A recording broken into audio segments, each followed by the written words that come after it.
자, 정윤회 씨를 만났습니다. 어제에 이어서 계속 소개해드리겠는데요. 2시간 38분 동안 동아일보와 채널A가 만난 정윤회 씨. 글쎄요, 우리 장모가 박근혜 대통령을 내게 소개했다. 이렇게 설명합니다. 하나 더 보겠습니다. 자, 내 아내, 한때 아내였던 최순실 씨. 근데 그 사람에게는 대통령의 연설문을 고칠 능력이 없다고 말했습니다. 그럼 우리가 알고 있는 건 무엇일까요? 과연 어떻게 설명을 했는지 지금부터 자근히 설명드리겠습니다. 먼저 내가 박근혜 대통령 만난 1990년대 상황으로 돌아가 보겠습니다. 먼저 음성 듣겠습니다. 내가 대통령 처음 만난 건 97년도 대선 전에. 그때는 아무도 없었으니까. 내 사업 계속 하고 있었는데 98년도에 오선 나오신다. 장모지 장모. 만약에 갑작스럽게 이제 정계에 입문하시고 막 이러니까 갑자기 사람도 없고 그래서 처음에는 많이 힘들었었죠. 정말 어렵게 힘들게 했어. 우리 밥 먹을 돈이 없어서 그때 여성 당원들인가 그분들이 와가지고 밥솥 갖다 걸어놓고 사무실에서 밥 해먹고 그랬다. 그 당시에 또 이제 문재인 대통령 그 당의 부총재였어. 상대가 안 됐었지. 우리는 너무 사무실도 걸어놓은 거 갑작스럽게 하나 없고 그렇게 하고 선거 치른 거예요. 네, 이상일 의원 나오셨는데요. 이제 중앙일보 정치부장 시절 그 이전부터도 이제 대통령, 박근혜 대통령 의원실의 취재를 오래 하셨잖아요. 예, 그런 이야기가 원래 좀 알려져 있던 얘기입니까? 뭐 어느 시점에 누구한테 소개를 받았는지 이런 이야기는 몰랐는데 오늘 처음 네. 나온 이야기인데요. 네. 그도 그럴 것이 1994년에 최태민 씨가 사망했어요. 그렇죠. 그러니까 1997년 대선 전이니까 네. 박근혜 대통령이 그때 이해창 당시 그 네. 한나라당 후보를 아마 지지할 때쯤 네. 만나지 않았을까. 그러니까 최태민 씨 그 부인 임선희 씨가 대통령하고는 각별한 사이니까 그때 사이를 좀 도와드려라 이렇게 했을 것 같아요. 그리고 그때 네. 박근혜 대통령이 이해창 총재 지지하기 위해서 전국을 이렇게 네. 순회하면서 유세도 했고 그렇기 네. 때문에 실무적으로 그때 정윤회 씨가 박근혜 대통령을 처음 만났고 그때 열심히 도와드린 것 같고 네. 그 이듬해 1998년에 네. 이제 김대중 정부가 취임하고 네. 4월에 보궐선거가 이제 달서에 네. 있잖아요. 예. 원래 박근혜 대통령은 당시 문경 예천으로 출마하려고 했습니다. 네. 거기서는 100% 당선되는 상황인데 네. 한나라당에서 DJ가 동진 정책을 쓰니까 그때 네. 김종필 총리 설이 박태준 씨까지 전부 김대중 정부를 지원하고 있어서 네. 그때 엄삼탁이라는 아주 강력한 후보를 대구에서 출마를 시켰죠. 그러니까 네. 아무도 상대할 분이 없기 때문에 박근혜 대통령을 문경에서 차출해요. 그때 네. 사무총장이 서청원 전 대표입니다. 네. 그래서 박근혜 대통령이 그러면 당을 위해서 내가 어차피 정치를 하겠다고 했는데 당이 명령하면 내가 따르겠다 해서 달서에 출마해가지고 달성에 출마해서 그때 엄삼탁 씨 막강했는데 그걸 네. 결국은 무너뜨리고 동진 정책을 차단했죠. 그때. 자, 그러니까 내가 최순실 씨와 결혼한 이후에 박근혜 대통령을 만난 건 1997년이었다. 내 장모 임선희 씨가 소개했다는 겁니다. 그런데 저희가 예전에 기억나죠. 충청북도에 사는 머물고 있는 정관모 할아버지를 만났거든요. 이제 정윤회 씨의 아버지인데 직접 만났을 때 임선희 씨의 그 잔치 때 박근혜 대통령이 직접 노래까지 했다고 얘기하거든요. 이런 내용이었습니다. 목사님 사모님이 대통령을 위해서 굉장히 노력하셨어요. 생전에 아주 노력을 하시고 국회의원 선거 때도 가셔가지고 국회의원 처음에 보궐선거할 때 그 현장에 가셔가지고 계셨어요. 그 할매가 이제 나한테 그러지. 딸 너희 하고 몇까지 해서 한 5천만 원씩 내서 2억 5천만 원인데 이 차를 가지고 내나가라. 할머니는 선거 거의 내일부터 시작했다 그러면 전달 좀 내려가는 거야. 자, 98년도도 그렇고 2000년도도 마찬가지야. 동반년 전부 할매가 유일하게 있는 게 누구냐? 윤석열 후보는 안영부. 그 전화하면 이모 바꿔달라고 그래. 할머니 바꿔달라고 그래야 되는데 이모 바꿔달라고. 이게 노래는 뭐 부르셨대요, 그러면? 잊어버렸어요. 근데 아주 노래도 아주 상당히 좋은 노래 그렇게 잘 부르시대요. 그때 선거 때 이야기인데 그 임선희 씨가 네. 딸이 넷이 있잖아요. 그렇죠. 최순실 씨를 비롯해서. 네. 그래서 각자 다 5천만 원씩 내라. 네. 그래가지고 현금을 2억 5천을 마련해서 네. 직접 들고 갔다는 게 그 운전기사의 증언인데 그 임선희 씨가 당시 박근혜 후보하고 한 아파트에서 같이 쓰면서 네. 정말 뒷바라지를 열심히 했던 그걸 운전기사가 증언하고 있고, 그 박근혜 당시 후보는 처음에는 지지율에서 상당히 떨어졌었는데 전국에서 박정희 대통령, 유경수 여사를 그리워하는 분들이 전국에서 이제 몰려들어서 이제 선거 네. 도움을 주면서 이 역전시켜가지고 결국 승리를 하는데, 그때 임선희 씨는 그 뒷바라지를 열심히 했다라는 그런 이야기 같습니다. 자, 그럼 조금 더 들어볼까요? 정윤혜 씨, 동아일보와 채널A 기자를 만났을 때 이런 얘기를 또 했습니다. 그러면 나는 비서실장 자격으로 박근혜 대통령을 만났지만 그 이후에 남자 비서실장이기 때문에 여성 의원을 모시는 과정에 여러 가지 좀 장벽도 있고 어려움도 있었다는 얘기를 하고 있습니다. 과연 어떻게 설명할까요? 소개합니다. 최순실 씨는 과거 제가 어려움을 겪을 때 도와준 인연으로 여성 대통령이라는 게 남자들의 그 참모진들이 가까이 갈 수 있는 한계가 있어요. 대통령도 인간이고, 예를 들어서 뭐 갑자기 급한 일이 생기면 같은 동성인 경우에는 보고 할 수 있고 그렇지만 이성인 경우에는 또 그런 것들도 제일 또 조심해야 될 부분들입니다. 이성이기 때문에 그런 분들이 또 있고, 그런 것 때문에 상당히 많은 또 오해를 받으셨잖아요. 네. 예, 지금 이야기를 들어보면 정윤혜 씨가 예전부터 계속해서 어떤 그 성별에 따른 그런 그 차이점으로 인해서 남성 보좌진들에서 할 수 없는 역할들을 네. 일정 부분 여성 보좌진에서 좀 수행을 해줬어야 할 필요가 있다. 남성 보좌진의 한계가 있다. 이런 점들을 계속해서 언급을 해왔는데 네. 국회의원이든 대통령이든 분명히 보좌진을 필요로 하는 그런 중요한 역할을 하고 있다 보니까 네. 어떤 그 뭐 성별의 차이가 있는 것도 사실이겠습니다만 이 남녀 때문에 어떤 문제가 생겼다라고 보기에는 좀 네. 어렵지 않을까. 이게 지금 최순실 사태가 네. 어떤 성별에 따른 그런 호와 불호에 따른 문제가 아니지 않습니까? 네. 그렇기 때문에 어떤 성별의 문제를 볼 것이 아니라 어떤 정책적인 문제, 이런 그 네. 판단의 문제로 봐야 할 것 같습니다. 네.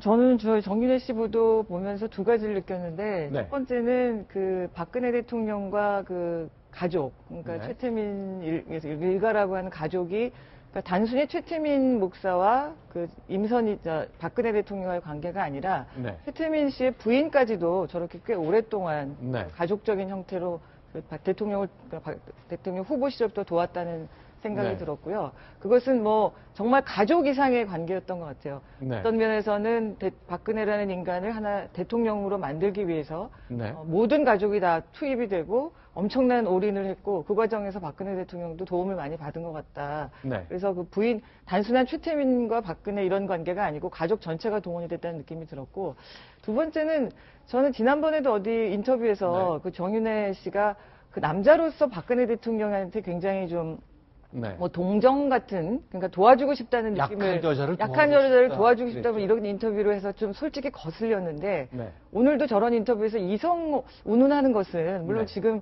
뭐 경황이 없으시고 지금 네. 사태가 워낙 당신이 생각했던 것보다 확대가 돼서 무슨 말을 해야 될지 네. 그런 상황은 이해는 되나, 네. 보좌관 입장에서 꼭 저런 이성의 뭐 언급을 한다는 것 자체는 좀 네. 적절하지 않다라는 생각이 듭니다. 자, 그렇다면요. 이제 곁에서 본, 결국 최순실 씨와 그 부부관계를 유지하면서 곁에서 본 최순실 씨의 모습이 있을 텐데, 그동안은요. 어쨌건 이렇게 처음 시작된 것은 태블릿 PC 안에 들어있는 그 대통령 연설문 때문에 최순실 씨가 대통령 연설문을 고친다 그랬거든요. 물론 비슷한 정황 증거들이 계속 나오고 있습니다만 정윤혜 씨 생각은 좀 다른 것 같습니다. 능력이 아예 안 된다고 얘기하네요. 또 소개하겠습니다. 연설문이라는 게 알다시피 팩트래야 돼요, 팩트. 그 다음에 그 연설문에 대해서 책임을 져야 돼요. 책임져야 돼. 근데 그거를 모르는 사람이 자문을 한다? 그건 아니라고. 그 연설문이 굉장히 까다로운 거예요. 철저하게 검증이 돼야 되고, 또 그 검증한 부분을 여러 단계에 걸쳐서 재검증을 해야만. 그럼 너무 그렇게 지금 최순실 씨가 이렇게 그 정도 문장 구사 능력이나 그런 언어적인 능력이 있으신 보시기에 전문가가 아니고는 큰 거를 이렇게 고치거나 이럴 수가 없는 거예요. 그렇잖아. 제3자가 아야오여 정도는 할 수 있을지도 모르지. 하지만 맥락을 고친다든가 뭐 이렇게 한다는 건 나는 가능하지 않다고 보거든.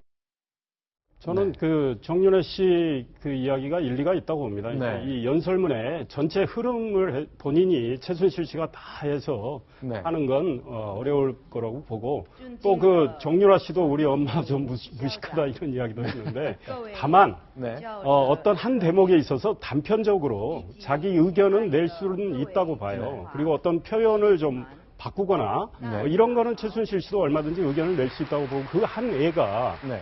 박근혜 대통령이 중국 방문해서 칭화대에서 연설할 때 네. 최순실 씨가 마지막 대목을 중국어로 해라 네. 하면서 불러주잖아요. 네. 한중 청소년들이 인문 문화 교류를 통해서 네. 미래로 나아가길 바란다는 이런 내용, 그게 그대로 반영이 됐잖아요. 그러니까 최순실 씨가 짧은 거는 의견은 낼 수 있다고 봅니다. 그러니까 잠시 후에 그 내용은 직접 그 연설, 그 통화 내용과 연설문의 변화 같은 거 비교해드리면서 직접 여러분께 소개해드리겠습니다. 그런데 그러면 뭐 언어적 능력도 안 되고 전체 맥락을 볼 역량도 안 되고 당연히 그럴 것 같습니다. 뭐 일을 해본 적이 없고 그냥 가정주부로 또 부동산 임대업을 해서 국정 전반을 알 방법이 없을 것 같은데 그러면 별로 고치는 게 없는 것 같은 연설문을 대통령도 왜 이렇게 계속 전달하면서 조언을 들었을지 참 알기 어렵습니다. 별로 고쳐진 게 없는지 여부는 사실 일방적인 주장이기 때문에 네. 그렇게 보지 않을 수도 있습니다. 실제로 네. 차은택 씨가 이런 이야기했죠.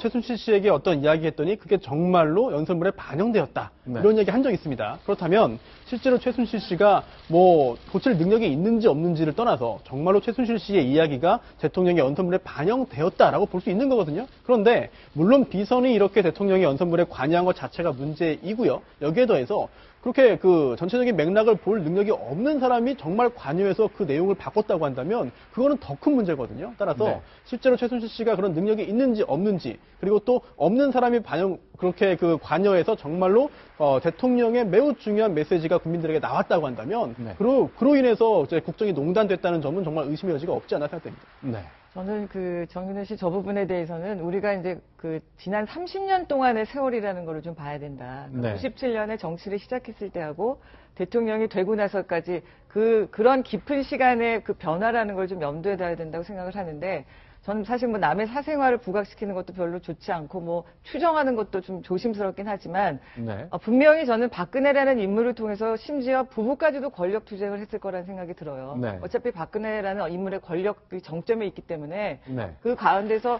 그 정윤회 씨가 처음에 이제 개입을 했고 나중에 이제 그 정윤회 씨와 최순실 씨가 어떤 이유로 이혼을 했는지 또 둘 간에 무슨 일이 있었는지가 조금 아직도 불명확하긴 하지만 그런 감정이 좀 섞여 있다는 느낌이 들고 저는 최순실 씨가 그렇게 무능한 사람이라고 생각하지 않습니다. 언론에 보도된 것만 보면 그동안 네. 나라 예산을 어떻게 하면 펀딩을 해가지고 네. 그걸 배분해서 또 기업들에게 어떻게 얘기해서 기획물을 만들어내서 네. 이런 구조와 매뉴얼을 너무 잘 알고 있어요. 그리고 과연 이 사람이 아야어여까지 못하는 사람이냐 저는 그렇게 네. 보지 않고 이건 뭐 최순실 씨의 혐의와 죄를 떠나서 네. 굉장히 능력 있는 사람이다 이렇게 생각이 됩니다. 자, 그럼 조금 더 가보겠습니다.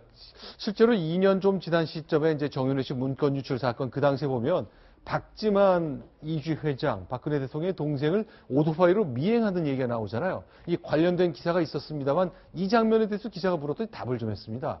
어떻게 설명을 할까요? 소개합니다. 이런 엄청난 불장난을 누가 했는지 또 그 불장난을 춤춘 사람들이 누군지 다 밝혀지리라고 생각합니다. 김기춘 실장이 그렇게 정윤회 실장님의 존재를 굉장히 경계했다고 문건 사건 났을 때도 그런 얘기를 많이 들었거든. 그게 의아했다고. 왜 나는 민간인 상태였었는데 그때는. 네. 박지만 회장이랑 만나서 화해하는 모습을 보여야. 박지만 회장은 내가 개인적으로 만났었어. 그 전에. 그 박하천이 만나기 전에 미행 사건 났을 때 내가 박지만 회장을 만났어. 왜 이런 터무니없는 얘기가 나오냐. 사실이 아닌 건데 박지만 회장이 아니 땐 어떻게 연기나겠냐 이런 식으로 말씀을 하시더라고. 의심을 이미 하고 있어요?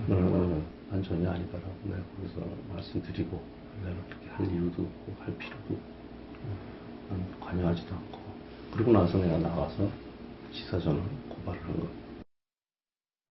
자, 이동현 차장 이제 네. 오토바이를 타고 미행했다. 그 내용 좀 정리해 주십시오. 어떤 보도가 있었던 겁니까? 예, 2013년 11월로 거슬러 올라가는데요. 박지만 이지 회장이 차를 타고 출퇴근하는 그 동안에 웬 오토바이가 계속해서 미행을 하고 있었다는 겁니다. 네. 이를 눈치챈 박지만 회장이 네. 한 달여 동안 이런 낌새를 채고 있다가 네. 12월 골목길에 차를 세워두고 운전기사를 보낸 다음에 자신이 차에서 곧바로 내린 거죠. 네. 그러자마자 오토바이가 한 대 들어오니까 그 사람을 붙잡아서 왜 나를 미행하는가라고 추궁을 했더니 이 오토바이를 탄 남성이 정윤회 씨 지시로 당신을 미행했다. 이렇게 말을 해서 A4 용지 여러 장에 걸쳐서 왜 했고 언제부터 했고 어떻게 보고를 했고 네. 아주 미행에 대한 상세한 이야기들을 자술서로 받아놨다라는 게 당시 보도 내용이었습니다. 그런데 그러면 수사 쭉 해왔는데 이게 사실인 건지 아닌지 확인이 됐나요? 안타깝게도 그 대목이 사실 여부가 확인이 되지 않고 있습니다. 박지만 회장도 그 사건 보도 이후로는 그 사건이 있었다 없었다조차도 언급을 하고 있질 않기 때문이죠. 네. 그 사건에 자술서가 있었다라는 내용까지 상세히 보도가 됐습니다만 당사자인 핵심 당사자인 박지만 회장도 그 보도가 맞다 틀리다에 대해서 그 이후로는 입을 닫고 있어서 네. 확인이 되고 있지는 않습니다. 지금 네. 저 사건이 일종의 미스테리예요. 네. 그런데 분명히 오토바이가 뭐 미행을 했던 것 같긴 해요. 그런데 과연 정윤회 씨가 시켰는지에 대해서는 지금 확인된 것도 없고 네. 그 미스테리인데 네. 정윤회 씨 주장에 따르면 자기는 2007년에 이미 떠났다는 거예요. 네. 그리고 2012년 대선 때 전혀 관여를 못했고 네. 그 말이 사실이라면 네. 왜 저런 일이 벌어졌을까? 정윤회 씨가 십상시하고 만나서 중국집에서 밥 먹고 하는 네. 일종의 소설일 수도 있는데 지금 우리 호 의원님 말씀했지만 부부간에도 상당히 권력을 네. 놓고 다툼이 있을 수 있는데 정윤회 씨는 아마 3인방은 자기가 뽑았던 사람들이고 네. 관여는 안 했다 하더라도 관심은 보였을 수 있어요. 그리고 네. 본인이 계속 국정에 어떤 나름대로 실력을 행사할 수 있는 그런 여지가 없을까라고 뭐 고민도 하고 시도도 했을 수 있는데 네. 저걸 최순실 씨가 알았다면 여기서부터는 추측이고 음모론입니다. 일종의. 네. 최순실 씨가 문건을 만들었다면 네. 그리고 미행을 시켰다면 네. 요즘 드러난 거 보면 최순실 씨 못하는 게 없어요. 못하는 게 없는 거죠. 그랬다면 네. 저 일석이조가 되는 겁니다. 왜냐하면 저걸로 인해서 정윤회 씨는 확실히 제거가 됐어요. 그래서 네. 대통령이 이야기하시잖아요. 이미 나를 떠난 지 오래된 사람이라고. 네. 그 다음에 박지만 씨 있죠. 네. 박지만 씨는 최순실 씨 입장에서는 상당히 신경이 쓰이는 분이에요. 네. 근데 그때 대통령이 신년회견하면서 동생 보고 좀 정신 차리라는 식으로 했잖아요. 그러니까 그렇죠. 최순실 씨 입장에서는 일석이조가 된 거예요. 두 사람 다 제거를 해버린 셈인데 네. 이거는 저 개인의 추측입니다. 네. 그런데 가능성은 저는 배제할 수 없다고 봅니다. 자, 어쨌건 정윤회 씨 특별검사 출석하겠다고 얘기했거든요. 진실을 다 밝히겠다고 얘기했습니다. 어제 이어서 오늘도 저희가 채널A와 동아일보가 만난 정윤회 씨 2시간 38분 동안의 인터뷰 일부를 좀 소개해드렸습니다. 하나씩 그림이 잡히고 있습니다만 이것 전체도 역시 그 특검 수사를 통해서 검증이 좀 필요한 대목이기 때문에 그런 걸 좀 감안하고 들어주셨으면 좋겠습니다. 이번엔 세 번째 시간입니다. 이 소식을 통해서는요, 윤 전 추자는 한 청와대 행정관에 대한 얘기를 먼저 다뤄보겠습니다. 먼저 순위 보겠습니다.